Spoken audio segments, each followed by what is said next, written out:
അസ്സലാമു അലൈക്കും വറഹ്മത്തുള്ളാഹി വബറകാതുഹു. ബിസ്മില്ലാഹിർ റഹ്മാനിർ റഹീം. അൽഹംദുലില്ലാഹി റബ്ബിൽ ആലമീൻ. അല്ലാഹുമ്മ സ്വല്ലി അലാ മുഹമ്മദിൻ വഅലാ ആലി മുഹമ്മദ്. അമ്മാ ബഅദു ഫത്തഖുല്ലാഹ ഇബാദല്ലാഹ്. ചർച്ചാ ഗ്രൂപ്പിലെ ബഹുമാന്യരായ പണ്ഡിതന്മാരെ, സഹോദരന്മാരെ, പ്രിയപ്പെട്ടവരെ, ഈ ഗ്രൂപ്പിൽ നടക്കുന്ന ചർച്ചകളിൽ നിർബന്ധമായി നമ്മൾ മനസ്സിലാക്കിയിരിക്കേണ്ട ഗൗരവമുള്ള ഒരു വിഷയത്തെക്കുറിച്ച് ഓർമ്മപ്പെടുത്തുകയാണ്. ഞാനതിൽ ചർച്ചയ്ക്ക് വന്ന ദിവസം മുതൽ കണ്ടുവരുന്ന ഒരു സംഗതിയാണ് ഖുർആനിൻ്റെ അടിസ്ഥാന വീക്ഷണങ്ങൾക്കെതിരായി, ഇസ്ലാമിൻ്റെ അടിസ്ഥാന വിശ്വാസങ്ങൾക്കെതിരായി ശിർക്കൻ വിശ്വാസങ്ങളെ വെളുപ്പിച്ചെടുക്കാൻ വേണ്ടി സമസ്തയുടെ പണ്ഡിതന്മാർ എല്ലാവരും എക്കാലത്തും ചെയ്യുന്നത് പോലെയുള്ള ഒരു ഏർപ്പാട് ഇവിടെയും തുറന്നിട്ടുണ്ട്. അതായത് തങ്ങളുടെ ഇസ്തിഗാസവാദം സമർത്ഥിക്കുന്നതിന് അവരുടെ കയ്യിൽ വ്യക്തമായ പ്രമാണങ്ങളില്ല, ഖുർആനില്ല, സ്വഹീഹായ ഹദീസുകളില്ല. വാദങ്ങളെ കുറച്ചെങ്കിലും ന്യായീകരിക്കാൻ വേണ്ടി പലപ്പോഴും കൊണ്ടുവരുന്നത് അവരുടെ വാദങ്ങളെ ന്യായീകരിക്കാൻ ഉതകുന്നതല്ലെങ്കിലും ചില പദപ്രയോഗങ്ങളൊക്കെ എടുത്ത് ദുർവ്യാഖ്യാനിക്കാൻ പഴുതുള്ള ചില ഹിക്കായത്തുകളാണ്, അസറുകളാണ്. പലതും കെട്ടുകഥകളാണ്, അതായത് ഒരിക്കലും തെളിയിക്കപ്പെടാത്ത കാര്യം. അതുകൊണ്ട് തന്നെ ഒരു പ്രമാണത്തിൻ്റെ സ്ഥാനത്ത് അവതരിപ്പിക്കുന്ന ഇത്തരം കഥകൾ, ഉദാഹരണം ഇസ്തസ്ഖി, അതേപോലെ ഉത്തുബി കഥ, പിന്നെ ഇവിടെ കൊണ്ടുവന്നിട്ടുള്ള മറ്റനേകം കഥകൾ, അത് ഓരോന്നും നമുക്ക് പരിശോധിക്കാവുന്നതാണ്, പരിശോധിച്ചിട്ടുമുണ്ട് പലതും. അപ്പം ഞാൻ പറഞ്ഞു വരുന്നത്, ഇത്തരം കാര്യങ്ങളിൽ കൊണ്ടുവരുമ്പോൾ സലഫികൾ സ്വാഭാവികമായും ചോദിക്കും, ഇതിൻ്റെ സനത് എവിടെ? ഇതിൻ്റെ സനത് കൂടി കൊണ്ടുവരും. അപ്പോൾ ഇവിടുത്തെ മുസ്ലിയാക്കന്മാർ പറയുന്ന ഒരു ന്യായം, ഇതൊക്കെ ഉദ്ധരിച്ചത് വലിയ വലിയ മഹാന്മാരാണ്, അവർ സനതൊന്നും നോക്കാതെ ഉദ്ധരിക്കുകയില്ല എന്ന ഒഴുക്കൻ മട്ടിലുള്ള ഒരു പ്രസ്താവന നടത്തിയിട്ട് രക്ഷപ്പെട്ടു പോകുന്ന രീതി കാണുന്നുണ്ട്. അത് നമുക്ക് അനുവദിച്ചു കൊടുക്കാൻ സാധ്യമല്ല. ഒരു റിപ്പോർട്ട് പ്രമാണമായി അവതരിപ്പിക്കുമ്പോൾ അതിൻ്റെ സനത് എത്രമാത്രം പ്രാധാന്യമുള്ളതാണ് എന്ന് മനസ്സിലാക്കാൻ വേണ്ടി 2-3 ചെറിയ ഉദ്ധരണികൾ ആ വിഷയത്തിൽ മഹാപണ്ഡിതന്മാർ കൊണ്ടുവന്നത് ഞാനിവിടെ ശ്രോതാക്കളുടെ ശ്രദ്ധയിലേക്ക് ഉൾപ്പെടുത്തുകയാണ്. എന്താണ്? അതായത് ഇസ്നാദ് എന്ന് പറഞ്ഞാൽ ഒരു ഹദീസ് റിപ്പോർട്ട് ചെയ്ത പരമ്പരയാണ്. അതാരിൽ നിന്നാണോ റിപ്പോർട്ട് ചെയ്തത് അയാൾ വരെ, നബി സല്ലല്ലാഹു അലൈഹി വസല്ലമയാണെങ്കിൽ നബി സല്ലല്ലാഹു അലൈഹി വസല്ലമയിലേക്ക് ചേർക്കുന്ന, അല്ലെങ്കിൽ നബി വരെ എത്തുന്ന, സ്വഹാബികളാണെങ്കിൽ സ്വഹാബികൾ വരെ എത്തുന്ന ഒരു പരമ്പര ഉണ്ടായിരിക്കണം. രണ്ടാമത്തേത്, ആ പരമ്പരയിലുള്ള ആളുകളൊക്കെ ഹദീസുകളിൽ സ്വീകരിക്കപ്പെടാൻ യോഗ്യതയുള്ളവരാണ് എന്ന് സ്ഥിരപ്പെട്ടവരായിരിക്കണം. ഉസൂലുൽ ഹദീസിൻ്റെ ശാസ്ത്രം, ആ ഒരു മേഖലയിലേക്ക് നമ്മൾ പ്രവേശിച്ചാൽ അതിൻ്റെ ഒരു ശാഖയാണ് യഥാർത്ഥത്തിൽ ഇൽമുൽ ജർഹി വത്തഅദീൽ. ഇൽമുൽ ജർഹി വത്തഅദീൽ. അൽ ജർഹ് എന്നാൽ പരമ്പരയിൽ വരുന്ന ആളുകളുടെ ന്യൂനത വെളിപ്പെടുത്തുക, തജ്രീഹ് എന്ന് പറയും. അവരുടെ പോരായ്മകളും ന്യൂനതകളും ഒക്കെ വെളിപ്പെടുത്തുക. അപ്പം നമുക്കത് എടുക്കാൻ പറ്റില്ലല്ലോ. അയാൾ ഹദീസ് റിപ്പോർട്ടിന് കൊള്ളുന്നയാളല്ല, അയാളൊരു പരമ്പരയിൽ വന്നാൽ ആ ഹദീസ് സ്വീകാര്യമല്ല എന്നൊക്കെ മനസ്സിലാക്കാൻ തക്കവണ്ണം അതിൻ്റെ ജർഹ് എന്താണ്? തഅദീൽ. കാരണം ഒരു ഹദീസ് സ്വഹീഹാകണമെങ്കിലുള്ള 5 ഷർത്തുകളിൽ ഏറ്റവും പ്രധാനപ്പെട്ടത് അതിൻ്റെ പരമ്പരയിൽ വരുന്ന ആളുകൾ അദിലായിരിക്കണം. നീതിമാന്മാരിൽ നിന്ന് റിപ്പോർട്ട് ചെയ്യുന്ന ഹദീസുകൾ മാത്രമേ നമുക്ക് പ്രമാണമായി കൊണ്ടുവരാൻ പറ്റും. അപ്പോൾ അവർ അതിലുള്ളവരാകണം, ലബത്തുള്ളവരാകണം, അതേപോലെ തന്നെ ഇതിൻ്റെ പരമ്പര മുറിയാത്തതാകണം, അതേപോലെ ഇത് ഒറ്റപ്പെട്ടതോ ഇല്ലത്തുകൾ അഥവാ ന്യൂനതകളില്ലാത്തതോ ആകണം. ഈ 5 ഷർത്തുകൾ ഒത്തുവന്നാലേ ഒരു ഹദീസ് സ്വഹീഹാകൂ എന്ന് നമ്മൾ നേരത്തെ ഇവിടെ തന്നെ പഠിച്ചിട്ടുണ്ട്. അതുകൊണ്ട് സനദ് പറയുക എന്നത് പ്രധാനമാണ്. പ്രത്യേകിച്ചും ഖുർആനിനും സുന്നത്തിനും ഘടകവിരുദ്ധമായ ആശയങ്ങൾ അത് ഇസ്ലാമിൻ്റെ ആശയങ്ങളാണ് എന്ന് സമർത്ഥിക്കുമ്പോൾ സനദിനെ കുറിച്ച് ചോദ്യം തീർച്ചയായിട്ടും വരും. അതിനെ ഏതെങ്കിലും നിലക്കുള്ള യുക്തിവാദ ചോദ്യങ്ങൾ കൊണ്ട് നേരിടാൻ സാധിക്കുകയില്ല എന്നാണ്. സനദിൻ്റെ പ്രാധാന്യം എത്രത്തോളമാണ് എന്ന് തിരിച്ചറിയാൻ ചില ഉദ്ധരണികൾ. ഒന്നാമതായി അൽ മജ്റൂഹിൻ എന്ന കൃതിയിൽ ഇബ്നു ഹിബ്ബാൻ റഹിമഹുള്ളയുടെ അൽ മജ്റൂഹുൻ എന്ന കൃതിയുടെ മുഖദ്ദിമ, അതിൻ്റെ മുഖദ്ദിമയിൽ ആമുഖത്തിൽ അദ്ദേഹം പറയാണ്, വലൗ ലം യകുനിൽ ഇസ്നാദു, ഇസ്നാദ് എന്ന ഒരു പരിപാടി ഇല്ലായിരുന്നുവെങ്കിൽ, വത്വലബു ഹാദിഹി ത്വായിഫതു ലഹു, ഇസ്നാദിനെ ഈ ഒരു ഹദീസിൻ്റെ ആളുകൾ പരിശോധിക്കുക എന്ന ഒരു പരിപാടി, അന്വേഷിക്കുക എന്ന ഒരു പരിപാടി ഇല്ലായിരുന്നുവെങ്കിൽ, ലഹറ ഫി ഹാദിഹിൽ ഉമ്മ, ഈ ഉമ്മത്തിൽ പ്രത്യക്ഷപ്പെടുമായിരുന്നു. എന്ത്? മിൻ തബ്ദീൽ ദീൻ, ഈ ദീനിനെ തന്നെ മാറ്റിമറിക്കുന്ന ഒരു പ്രവണത വരുമായിരുന്നു. മാ ലഹറ ഫി സാഇരിൽ ഉമം, മറ്റു സമുദായങ്ങളിൽ പ്രത്യക്ഷപ്പെട്ടതുപോലെ. അതായത് ദീനിൻ്റെ പേരിൽ ഒരു ആശയം പറയുമ്പോൾ അത് അള്ളാഹുവിൻ്റെ വഹയിൻ്റെ അടിസ്ഥാനത്തിലുള്ളതാണ് എന്ന് ബോധ്യപ്പെടണം. അത് അള്ളാഹു പറഞ്ഞതാണ്, റസൂല് പറഞ്ഞതാണ് എന്ന് ക്ലിയർ ആകണം. അപ്പോൾ ഖുർആൻ ആയത്ത് ഓതിയാൽ നമുക്ക് തർക്കമില്ല, അത് സ്ഥിരപ്പെട്ട സംഗതിയാണ്, റബ്ബിൽ നിന്നുള്ളതാണ്. അതിലൊരക്ഷരം ചേർന്നാൽ കുറഞ്ഞാലും ഒക്കെ നമുക്ക് തിരിച്ചറിയാനെന്ന് വ്യക്തമായ മാർഗങ്ങളുണ്ട്. ഹദീസുകളും അങ്ങനെ തന്നെയാണ്, സ്വഹീഹായ ഹദീസുകളായിരിക്കണം. നേരെ മറിച്ച് സ്വഹീഹും ലഈഫും ഒന്നും വേർതിരിക്കേണ്ടതില്ല.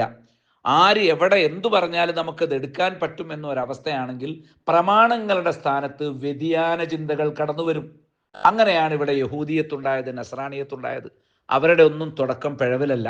കാരണം അവരുടെയൊക്കെ വിശ്വാസങ്ങളുടെ പിറകിലേക്ക് പോകുമ്പോൾ നബിമാരാണ്, അമ്പിയാക്കളാണ്.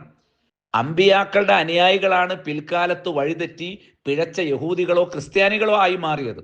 അപ്പൊ പൂർവ്വ സമൂഹത്തിൽ പ്രകടമായ മതത്തിന്, ദീനിന് മാറ്റം വരുത്തുക, ഇസ്ലാം ദീനിന് മാറ്റം വരുത്തി ഈസാ നബിയുടെ പിൽക്കാലക്കാരായ അനുയായികൾ, അല്ലെങ്കിൽ അനുയായികളുടെ പിൽക്കാലക്കാർ, മൂസാ നബിയുടെയും ഇസ്രായേലി പ്രവാചകന്മാരുടെയും പിൽക്കാലക്കാരായ അനുയായികൾ ദീനിൽ, ഇസ്ലാം ദീനിൽ മാറ്റം വരുത്തി. അള്ളാഹുവെ മാത്രമേ ആരാധിക്കാവൂ എന്നതിനു പകരം യേശുവിനെ ആരാധിക്കാനും ഉസൈർ അലൈഹി ഇസ്ലാമിനെ ആരാധിക്കാനും മലക്കുകളെ ആരാധിക്കാനും ഒക്കെയുള്ള വകുപ്പുകൾ അവർക്കുണ്ടായി. ഇതെങ്ങനെ? ഇത് പൗരോഹിത്യം, സനദില്ലാത്ത റിപ്പോർട്ടുകൾ കൊണ്ടുവന്ന് അതാണ് ദീൻ എന്ന് ജനങ്ങളെ പഠിപ്പിച്ചുകൊണ്ടാണ് കടന്നു വന്നത്. ഇത് മുസ്ലിം ഉമ്മത്തിലും വരും. എന്നാൽ മുഹമ്മദ് നബി സല്ലല്ലാഹു അലൈഹി വസല്ലമയുടെ ഉമ്മത്ത് ദീനിന്റെ പേരിൽ ഒരു വിഷയം അവതരിപ്പിക്കുമ്പോൾ ഈ സനദിന് പ്രാധാന്യം നൽകുന്നത് പോലെ മുമ്പ് ഒരു ഉമ്മത്തും ആ പ്രാധാന്യം നൽകിയിട്ടില്ല എന്നുള്ളതാണ് വസ്തുത. ഇബ്നു ഹിബ്ബാൻ തുടരുകയാണ്, വദാക്, അതെന്താണ്? അന്നഹു ലം തകുൻ ഉമ്മത്തുൻ ലിനബിയ്യിൻ ഖത്തു, തീർച്ചയായും ഒരു നബിക്കും ഇതുവരെ ഉണ്ടായിട്ടില്ല. എന്ത്? ഹഫിളത്ത് അലൈഹി ദീൻ, അലൈഹി ദീനു അനിത്തബ്ദീലി മാ ഹഫിളത്ത് ഹാദിഹിൽ ഉമ്മ, ഈ ഉമ്മത്ത് ദീനിൽ മാറ്റം വരുത്തുന്നതിനെ കാത്തു സൂക്ഷിച്ചതുപോലെ മറ്റൊരു ഉമ്മത്തും എന്താണ്, ഈ ഒരു നബിയുടെ, മുഹമ്മദ് നബിയുടെ ഉമ്മത്ത് കാത്തു സൂക്ഷിച്ചതുപോലെ മറ്റൊരു ഉമ്മത്തും അപ്രകാരം തങ്ങളുടെ ദീനിനെ പരിക്കു പറ്റാതെ, മാറ്റം വരുത്താതെ സൂക്ഷിച്ചിട്ടില്ല എന്നാണ് അദ്ദേഹം പറയുന്നത്.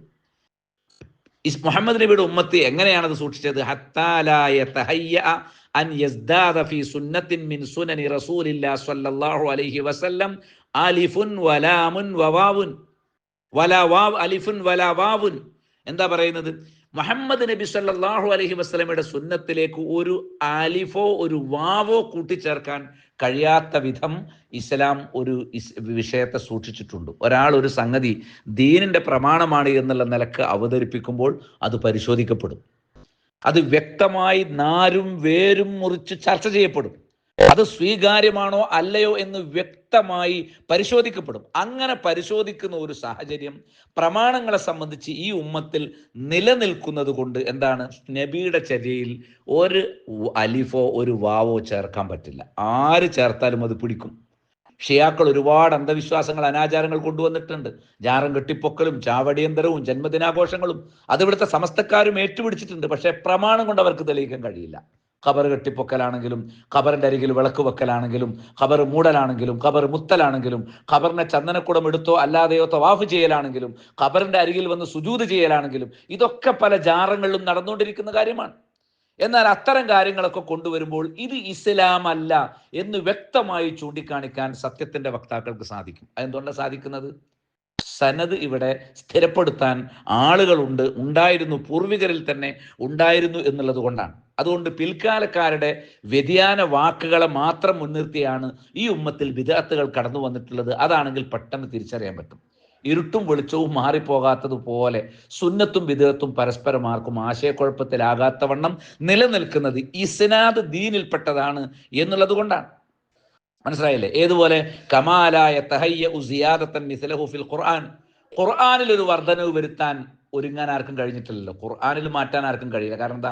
അത് അത്രമാത്രം സംരക്ഷിക്കപ്പെട്ടിട്ടുണ്ട്. എന്നതുപോലെ ഹദീസുകളും സംരക്ഷിക്കപ്പെടും. കാരണം ഖുർആനും ഹദീസും സംരക്ഷിക്കപ്പെടുമ്പോഴാണ് ഇന്നാ നഹ്നു നസ്സൽനാ ദിക്ർ വ ഇന്നാ ലഹു ലഹാഫിദൂൻ എന്നത് പൂർത്തിയാകുന്നത്. അല്ലാതെ ഏതെങ്കിലും ഒരുത്തൻ ഒരു ഖോജ വന്നിട്ട് എന്തെങ്കിലും ഒരു കാര്യം പറഞ്ഞാൽ അങ്ങനെ ഖോജമാരും കോയമാരും ഒക്കെ കൊണ്ടുവരുന്നത് ദീനായിട്ട് എടുക്കേണ്ട ഒരു ബാധ്യത വന്നു കഴിഞ്ഞാൽ പിന്നെ യഥാർത്ഥ ദീൻ ഇല്ലാതായി പോകും. അങ്ങനെയാണ് പൂർവ്വ സമുദായങ്ങൾ പഴച്ചുപോയത്. ഇവിടെ അഹ്ലുസുന്നയിൽ നിന്ന് വ്യതിചലിച്ച വ്യതിയാന കക്ഷികൾ ഉണ്ടായത്. ആ വ്യതിയാന കക്ഷികൾ അഹ്ലുസുന്നയുടെ പേര് പറഞ്ഞുകൊണ്ട് ഏറ്റെടുക്കുന്ന ആളുകൾ നമ്മുടെ നാട്ടിലുണ്ടായത് ഈ സനദിനെ തിരസ്കരിക്കുന്നത് കൊണ്ടാണ്. അതുകൊണ്ടാണ് സനദ് എവിടെ എന്ന് ചോദിക്കുമ്പോൾ ചില മുസ്ലിയാക്കന്മാർ എപ്പോഴും വിറളി പൂളുന്നത് എന്ന് കാണാൻ സാധിക്കും. യുക്തിവാദങ്ങൾ കൊണ്ട് അതിനെ പ്രതിരോധിക്കാൻ പരിശ്രമിക്കുന്നത് എന്ന് കാണാൻ സാധിക്കും. എന്നിട്ട് അദ്ദേഹം കൃത്യമായി പറഞ്ഞു, ഇങ്ങനെ ഈ ഉമ്മത്ത് സനദിന്റെ കാര്യത്തിൽ നിഷ്കർഷ പുലർത്തിയത് കൊണ്ട് ലഹഫിള ഹാദിഹി ത്വായിഫത്തു പിന്നെ എന്താണ് ഈ പിന്നെ എന്തിനു വേണ്ടിയാണ് അവർ ഇതൊരു കാര്യം അസുനന, ഈ ഒരു ഉമ്മത്തിന്റെ സുന്നത്തുകളെ സംരക്ഷിക്കുന്നതിന് വേണ്ടിയാണ്. അസുനന അലൽ മുസ്ലിമീൻ, മുസ്ലിങ്ങളിൽ നബിചര്യകൾ സംരക്ഷിക്കുന്നതിന് കാത്തു സൂക്ഷിക്കുന്നതിന് വേണ്ടിയാണ് ഇവിടെ ഇപ്രകാരം സനദ് പരിശോധിക്കുന്ന ഒരു സാഹചര്യം ഉണ്ടായത്. വകസ്റത്തി ഇനായത്തിഹിം ബി അംരിദ്ദീൻ, ദീനിന്റെ കാര്യങ്ങൾ അവർ ധാരാളമായി പരിഗണിക്കുന്നത് കൊണ്ടുകൂടിയാണ്. അദ്ദേഹം തൻ്റെ സംഭാഷണം അവസാനിപ്പിക്കുന്നത് വലൗലാഹും ലഖാല മൻ ഷാഅ മാ ഷാഅ, ഇങ്ങനെ ഒരവസ്ഥ ഇല്ലായിരുന്നുവെങ്കിൽ, അതായത് ഒരു നിവേദക സംഘം ഇല്ലായിരുന്നുവെങ്കിൽ, അതിനെ പരിശോധിക്കുന്ന ഒരു സാഹചര്യം ഇല്ലായിരുന്നുവെങ്കിൽ, ഇസ്നാദ് നോക്കുന്ന ഒരു ഏർപ്പാട് ഇല്ലായിരുന്നുവെങ്കിൽ, ഈ ലോകത്ത് ദീനിന്റെ പേരിൽ ആര് വേണമെങ്കിലും എന്തു വേണമെങ്കിലും പറയുമായിരുന്നു. ഈ ലോകത്ത് ആര് വേണമെങ്കിലും എന്തു വേണമെങ്കിലും പറയുമായിരുന്നു. അപ്പൊ ദീനാണ് എന്നുള്ള നിലയ്ക്ക് ഏത് പുരോഹിതന് വന്ന് എന്തും പറയാം. അതൊക്കെ ദീനായി ചിത്രീകരിക്കപ്പെടുന്ന ഒരു സാഹചര്യം ഉണ്ടാകും, ഇസ്നാദ് പരിഗണിക്കപ്പെടുന്നില്ലെങ്കിൽ എന്ന് പറഞ്ഞുകൊണ്ടാണ് അദ്ദേഹം തന്റെ ചർച്ച അവസാനിപ്പിക്കുന്നത്. ഇത് ശ്രോതാക്കൾ നന്നായി പ്രമാണമായി കൊണ്ടുവരുന്ന ഒരു റിപ്പോർട്ട്, അതിന്റെ സനദ് അതിൽ എത്രമാത്രം പ്രാധാന്യമുള്ളതാണ് എന്ന് ബോധ്യപ്പെടുത്തുന്ന ഒരു വാക്യം അൽ ഇഴ്തിസാം എന്ന സുന്നത്തിനെ സംരക്ഷിക്കാൻ വേണ്ടിയുള്ള നിർദ്ദേശങ്ങൾ കൃത്യമായി രേഖപ്പെടുത്തുന്ന പ്രസക്തമായ ഇമാം ഷാത്തിബിയുടെ, അബു ഇസ്ഹാഖ് ഷാത്തിബി റഹിമഹുല്ല, അദ്ദേഹത്തിന്റെ കൃതിയിൽ അദ്ദേഹം പറയാണ്, വലൗ കാന മിൻ ശഅനി അഹ്ലിൽ ഇസ്ലാം അദ്ദാബീന അൻ, ഇസ്ലാമിനെ പ്രതിരോധിക്കുന്ന ആളുകളുടെ കാര്യം ആയിരുന്നുവെങ്കിൽ, എന്തായിരുന്നുവെങ്കിൽ, അൽ അഖ്ദു മിനൽ അഹാദീസി ബികുല്ലി മാ ജാഅ അൻ കുല്ലി മാ ജാഅ, ആരിൽ നിന്ന് എന്തു വന്നാലും അതൊക്കെ ഹദീസുകളായി പരിഗണിച്ചെടുക്കുക എന്നതാണെങ്കിൽ, ഏതൊരുത്തൻ എന്ത് ഹദീസാണ് എന്ന് പറഞ്ഞ് റിപ്പോർട്ട് ചെയ്താലും അതൊക്കെ സ്വീകരിക്കുമായിരുന്നെങ്കിൽ, നിങ്ങൾ കേട്ടില്ലേ ലൗലാക്ക ലമാ ഖലഖത്തുൽ അഫ്ലാഖ്, ഏതോ ഒരു ശൈത്താൻ പറഞ്ഞ വാക്കാ, താങ്കൾ ഇല്ലായിരുന്നെങ്കിൽ ഈ പ്രപഞ്ചം എന്താണ് ആ റബ്ബ് സൃഷ്ടിക്കുമായിരുന്നില്ല. അങ്ങനെ ഹദീസ് അതൊരു കെട്ടുകഥയാണ്. എവിടെ വീഖു എന്നൊക്കെ പറഞ്ഞിട്ടാണ് സമസ്തക്കാർ അവതരിപ്പിച്ചിരുന്നത്. കണ്ടാ വിചാരിക്കും വിശുദ്ധ ഖുർആനാണ്. ഖുർആൻ എവിടെയാ ഈ ആയത്തുള്ളത് എന്ന് ചോദിച്ചപ്പോഴാണ് ചില സക്കാഫിമാരൊക്കെ ഉരുണ്ട് കളിച്ചിട്ട് അത് വീഖു എന്ന് പറഞ്ഞാൽ വിശുദ്ധ ഖുദ്സി ഹദീസാണ്. ശരി, ഖുദ്സി ഹദീസ് എവിടെയാണ്? അതിൻ്റെ പരമ്പര പറയാനോ ഏത് ഹദീസ് ഗ്രന്ഥത്തിലുള്ളതാണ് എന്ന് പറയാനോ പിൽക്കാല പാള കിതാബുകളിൽ നടക്കുന്ന അത്തരം ഉദ്ധരണികൾക്ക് ഒരിക്കലും സ്ഥാനം ഉണ്ടായിട്ടില്ല.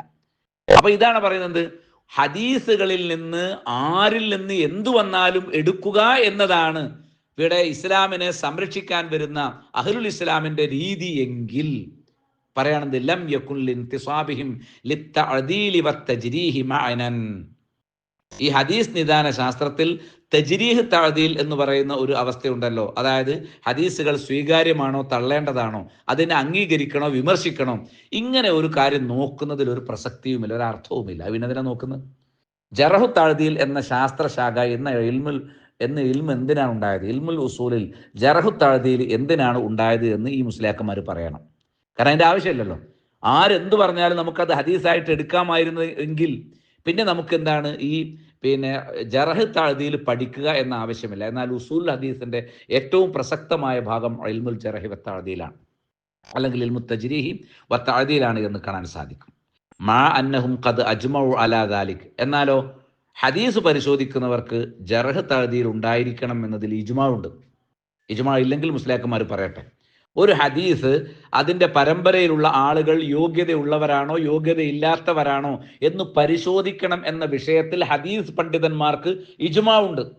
ഇവിടെ മുസ്ലിയാക്കന്മാർ തെറ്റിദ്ധരിപ്പിക്കുന്നത് അങ്ങനെ ഒരു പരമ്പര സ്ഥിരപ്പെടാതെ ആരും ഉദ്ധരിക്കൂല എന്നാണെങ്കിൽ അത് നിങ്ങൾ തെളിയിക്കണം.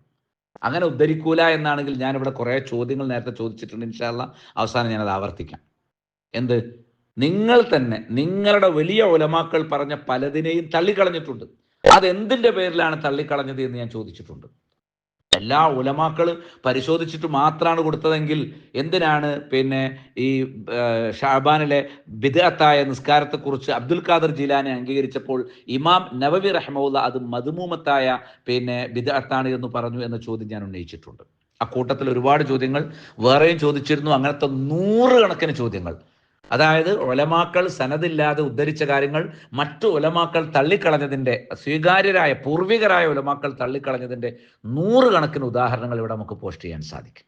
അതിൽ ചിലത് മാത്രം ഞാൻ എടുത്തു പറഞ്ഞു, അത് ഞാൻ സാന്ദർഭികമായി ഓർമ്മപ്പെടുത്തിയെന്ന് മാത്രമേ ഉള്ളൂ. അപ്പൊ എന്താണ്, ജറഹു തഅദീലിനെ അവലംബിക്കുക എന്നൊരാവശ്യത്തിന് അർത്ഥമില്ലാതായി പോകുമെന്നാണ് അദ്ദേഹം പറയുന്നത്. അതാണെങ്കിലോ ഇജ്മാ ഉള്ള വിഷയമാണ്. പരിശോധിക്കണം, പരിഗണിക്കണം. മാ അന്നഹും ഖദ് അജ്മഉ അലാ ദാലിക് എന്നാണ്. അതേപോലെ വലാ കാന ലി ത്വലബിൽ ഇസ്നാദി മഅന യുതഹസ്സൻ, അതേപോലെ തന്നെ സനദ് പരിശോധിക്കണം, അത് അന്വേഷിച്ചു പോകണം എന്നതിനും അർത്ഥമില്ലാതാകും. ഫലിദാലിക, അതിനാലാണ് ജഅലുൽ ഇസ്നാദ മിനദ്ദീൻ, അൽ ഇസ്നാദു മിനദ്ദീൻ എന്ന ഒരു നിശ്ചയം, ഒരു നിയമം പണ്ഡിതന്മാർ വെച്ചിട്ടുള്ളത്. ഇസ്നാദ് ദീനിൽപ്പെട്ടതാണ്, ഇസ്നാദ് ദീനിൽപ്പെട്ടതാണ്. അപ്പം ഇസ്നാദ് ദീനിൽപ്പെട്ടതല്ല, സനദ് നോക്കേണ്ടതില്ല എന്ന് മുസ്ലിയാക്കന്മാർക്ക് വാദമുണ്ടെങ്കിൽ അവരത് പ്രാമാണികമായി അവതരിപ്പിക്കട്ടെ, അപ്പോൾ നമുക്കതിന് ഖണ്ഡനം പറയാം എന്ന് പറഞ്ഞിട്ട് അദ്ദേഹം പറയണത് വലാ യഅനൂൻ, അർത്ഥമാക്കുകയുമില്ല. എന്ത്? ഹദ്ദസനി ഫുലാൻ അൻ ഫുലാൻ. വലാ യഅനൂൻ എന്നാണ് അവർ പരിഗണിക്കൂല എന്നാ. എന്ത് പരിഗണിക്കൂല? ഹദ്ദസനി ഫുലാനുൻ അൻ ഫുലാൻ, ഒരാൾ ഇന്നയാളിൽ നിന്ന് പറഞ്ഞു എന്ന് പറഞ്ഞതുകൊണ്ട് ഒരു റിപ്പോർട്ട് എടുക്കൂല അഹ്ലുസുന്നയിൽപ്പെട്ടവർ മുജറദൻ. അതുകൊണ്ട് മാത്രമേ അയാൾ ഉദ്ധരിച്ചു, ഒരു കിതാബിൽ വന്നു, അല്ലെങ്കിൽ ഒരാൾ ഉദ്ധരിച്ചു, എത്ര വലിയ കിതാബിൽ വന്നാലും ഉദ്ധരിച്ചു എന്നതുകൊണ്ട് മാത്രം അഹ്ലുസുന്നയുടെ ഇമാമുകൾ ഒരു വിഷയം പരിഗണിക്കുകയില്ല. ബൽ മറിച്ച് യുരീദൂന, അവർ ലക്ഷ്യമിടുന്നത് ദാലിക, അതിൽ എന്താണ്?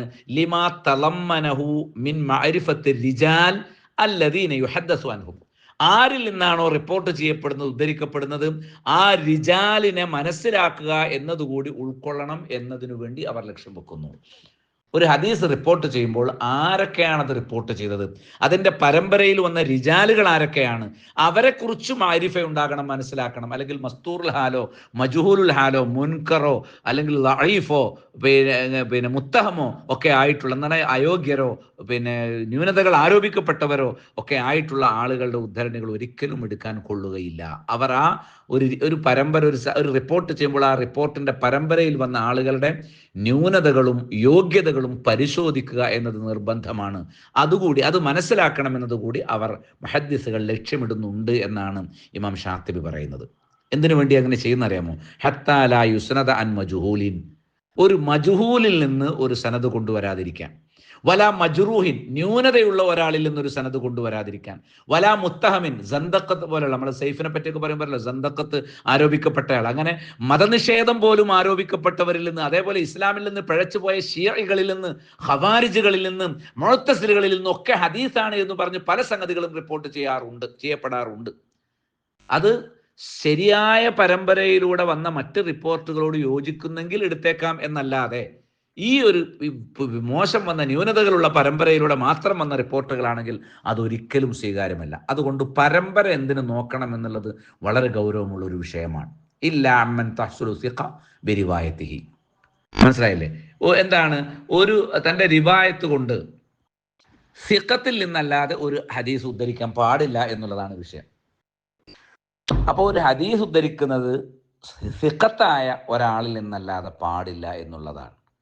ഇനി അദ്ദേഹം ഇമാം ഷാത്തബി ആ വിഷയത്തെ ക്ലിയർ ആക്കുന്ന എങ്ങനെയാണെന്ന് അറിയാമോ? ലി അന്ന റൂഹൽ മസ്അല, ഈ ഒരു മസ്അലയുടെ പ്രശ്നത്തിൻ്റെ ആത്മാവ് എന്ന് പറഞ്ഞാൽ അൻ യഗ്ലിബ അലല്ലന്നി, ഊഹത്തെ ഇല്ലാതാക്കണം എന്നതാണ്. ഊഹാത്മകമായിട്ട് നമുക്കൊരു ഹദീസ് എടുക്കാൻ പറ്റൂല. മിൻ ഗൈരി രീബത്തിന്, ഒരു സംശയവുമില്ലാതെ, സംശയത്തിന് പഴുതില്ലാതെ റിപ്പോർട്ട് എടുക്കണം. അതിനു വേണ്ടിയിട്ടാണ് അവർ ഈ പരിശോധനയും പഠനമൊക്കെ നടത്തുന്നത്. അന്ന ദാലിക്കൽ ഹദീസ ഖദ് ഖാലഹു നബിയു സല്ലല്ലാഹു അലൈഹി വസല്ലം, ഈ ഹദീസ് റിപ്പോർട്ട് ചെയ്തത് നബി ആണോ എന്നുള്ള സംശയം വരാൻ പാടില്ല, ആണെന്ന് ഉറപ്പിക്കാൻ കഴിയണം. ലിനഅ്തമിദ അലൈഹി ഫി ശരിയ, എങ്കിലേ ശരീഅത്തിൽ നമുക്കത് അവലംബിക്കാൻ പറ്റും. നബി സല്ലല്ലാഹു അലൈഹി വസല്ലമ അംഗീകരിച്ചതാണെങ്കിൽ മാത്രമേ ഒരു വിഷയം ദീനിൽ നമുക്ക് പരിഗണിക്കാൻ പറ്റൂ.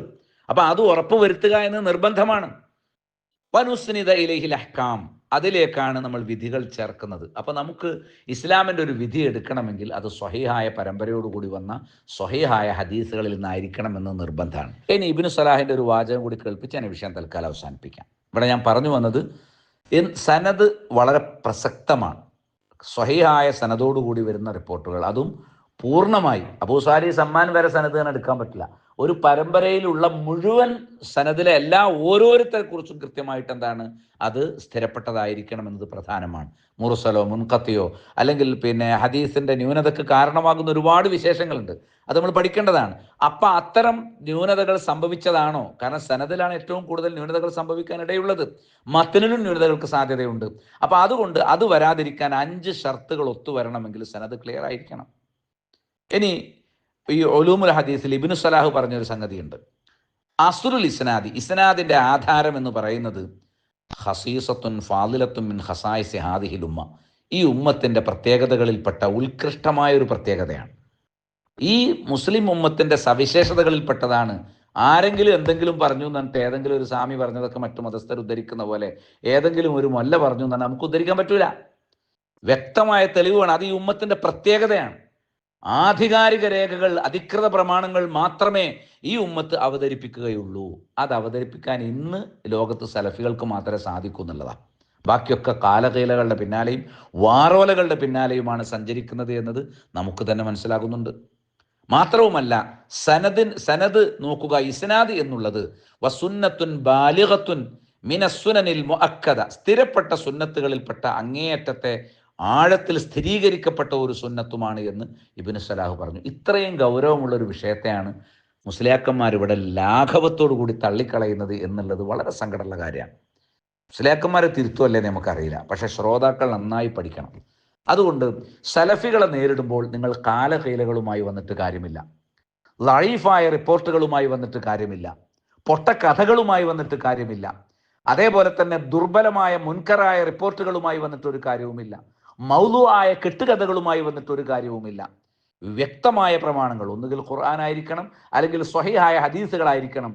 ഖുർആനിന്റെയും സ്വഹീഹായ ഹദീസിന്റെയും അടിസ്ഥാനത്തിൽ മുഅ്തമദുകളായ അഹ്ലുസുന്നയുടെ പൂർവ്വ ഇമാമുകൾ അംഗീകരിച്ച വിഷയങ്ങളായിരിക്കണം ഇവിടെ കൊണ്ടുവരേണ്ടത്. എന്നാൽ ഇവിടെ സമസ്തയുമായി സലഫികൾക്ക് അഭിപ്രായ വ്യത്യാസമുള്ള സൃഷ്ടികളോടുള്ള ഇസ്തിഗാസ, റബ്ബേ കാക്കണേ എന്നിങ്ങനെ റബ്ബിനോട് തേടുന്ന എല്ലാ തേട്ടങ്ങളും, നരകമോചനം, പാപമോചനം, ഹിദായത്ത്, രോഗശമനം, ഇങ്ങനെ തുടങ്ങി റബ്ബിനോട് ചോദിക്കുന്ന എല്ലാ കാര്യങ്ങളും റബ്ബ് കൊടുത്ത കഴിവ് കൊണ്ട് സഹായിക്കുമെന്ന വിശ്വാസത്തിൽ നബിമാരോടും ഔലിയാക്കളോടും ബീവിമാരോടും സിദ്ധന്മാരോടും അങ്ങനെ പറയപ്പെടുന്നവരോടും ഒക്കെ തേടുന്ന ഒരു സമ്പ്രദായം ഇസ്ലാമിൽ അംഗീകാരമുള്ളതാണ് എന്ന് പറയുമ്പോൾ അഹ്ലുസുന്നയിൽ അത് കാണാൻ കഴിയുന്നില്ല.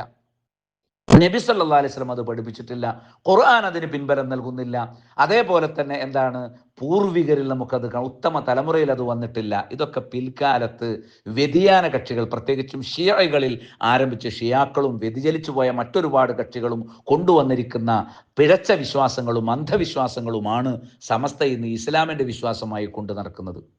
അവർ കൊണ്ടു നടക്കുന്ന പല വിശ്വാസങ്ങൾക്കും ഇസ്ലാമുമായി ഒരു ബന്ധവുമില്ല. പലതിനുമുള്ള ബന്ധം യഹൂദിയത്തുമായും ക്രൈസ്തവരുടെ വിശ്വാസവുമായും മാത്രമാണ്. ഉദാഹരണത്തിന് ഖബറുമായി ബന്ധപ്പെട്ട ഇബാദത്തുകൾ, ലഅനത്തുല്ലാഹി അലൽ യഹൂദി വൻ നസ്വാറ ഇത്തഖദു ഖുബൂർ അംബിയാഇഹിം വസാലിഹിഹിം മസാജിദ, സാലിഹ്യങ്ങളുടെയും അമ്പിയാക്കളുടെയും ഖബറുകളെ സുജൂദിന്റെ സ്ഥലമായി സ്വീകരിച്ചു, അതിനാൽ യഹൂദ ക്രൈസ്തവർക്ക് ശാപം. അപ്പം മുസ്ലിയാക്കന്മാർ വാദത്തിന് വേണ്ടി പറയും ഞങ്ങൾ അങ്ങനെ സുജൂദ് ചെയ്യാറില്ല. അപ്പൊ പിന്നെ ഏതെങ്കിലും ഒരു വൈലത്തൂർ തങ്ങൾ ജാറത്തിൽ സുജൂദ് ചെയ്യുന്ന ഫോട്ടോ കാണിച്ചു കൊടുത്താലോ, അപ്പൊ പറയാം അത് ഇബാദത്തിന്റെ സുജൂദ് അല്ല, അത് ആദനബി ചെയ്ത സുജൂദ്, ആദനബിക്ക് പിന്നെ മലക്കുകൾ ചെയ്ത സുജൂദ്, ആദനബിക്ക് മലക്കുകൾ ചെയ്ത സുജൂദ് പിന്നെ ഖിയാമത്ത് നാൾ വരെ വേറെ ഏതെങ്കിലും ഒരു ഉമ്മത്തിന് അനുവദിക്കപ്പെട്ടതാണോ എന്ന് പറഞ്ഞ് ന്യായീകരിക്കും. ഇനി സുജൂദ് എന്നതുകൊണ്ട് ഉദ്ദേശിക്കുന്നത് കേവലം സുജൂദ് മാത്രമല്ല, ഇബാദത്തിന്റെ എല്ലാ ഇനങ്ങളും, ഇസ്തിഗാസ അതിൽപ്പെടും, ബലി അതിൽപ്പെടും, നേർച്ചപ്പെടും. ഇവിടെ ഔലിയാക്കൾക്ക് വേണ്ടി, തങ്ങന്മാർക്ക് വേണ്ടി, ജാറത്തിൽ മറമാടപ്പെട്ടവർക്ക് വേണ്ടി, മയ്യത്തുകൾക്ക് വേണ്ടി ഇവിടെ ബലി നടക്കാറുണ്ട്, അവരോട് ഇസ്തിഗാസ് നടക്കാറുണ്ട്, അവരോട് ഇസ്തിആനത്ത് നടക്കാറുണ്ട്, അവരിൽ ഭരമേൽപ്പിക്കാറുണ്ട്, അവരോട് ശരണം തേടാറുണ്ട്, ഇസ്തിആദത്ത് ചെയ്യാറുണ്ട്. അങ്ങനെ ഈ മറമാടപ്പെട്ടവരിൽ നിന്ന് റബ്ബിന് മാത്രം അർപ്പിക്കേണ്ട പല സംഗതികളും പ്രതീക്ഷിക്കുന്നത് കൊണ്ട് അതൊക്കെ ഈ മസാജിദ എന്നതിൽപ്പെടും. അല്ലാതെ കേവലം പ്രത്യക്ഷമായി കാണുന്ന രൂപത്തിൽ സുജൂദ് ചെയ്യുന്നുണ്ടോ എന്ന് മാത്രമല്ല, സുജൂദിന്റെ ആത്മാവുള്ള ഒരുപാട് ഇബാദത്തുകൾ അമ്പിയ ഔലിയാക്കൾക്ക് കൊടുക്കാൻ പഠിപ്പിക്കുന്നവർ ഷിയാക്കളാണ്. ആ ഷിയാക്കളുടെ ആ വിശ്വാസത്തെ ഇസ്ലാമികമായി കേരളക്കരയിൽ അവതരിപ്പിക്കുന്നത് സമസ്തയുടെ വിവിധ ഗ്രൂപ്പുകളും ത്വരീഖത്തുകാരുമാണ്. അതുകൊണ്ട് വളരെ ഗൗരവത്തിൽ മനസ്സിലാക്കണം, ഇവർ കൊണ്ടുവരുന്നത് ഖുർആൻ ആയത്തുകളല്ല, സ്വഹീഹായ ഹദീസുകളല്ല എന്ന് മനസ്സിലാക്കിയതിന് ശേഷം എന്തുകൊണ്ടാണ് സലഫികൾ ഇതിന്റെ സനദ് ചോദിക്കുന്നത് എന്ന് ഇവിടുത്തെ ശ്രോതാക്കൾ മനസ്സിലാക്കുന്നതിന് വേണ്ടിയാണ് ഗൗരവത്തോടെ ഈ വിഷയം ഓർമ്മപ്പെടുത്തിയിട്ടുള്ളത്. അല്ലാഹുമ്മ അരിനൽ ഹഖ ഹഖൻ വർസുഖന ഇത്തിബാഅ വ അരിനൽ ബാത്തില ബാത്തിലൻ വർസുഖന ഇജ്തിനാബ വസല്ലല്ലാഹു അലാ മല്ലാ നബിയ ബഅദ.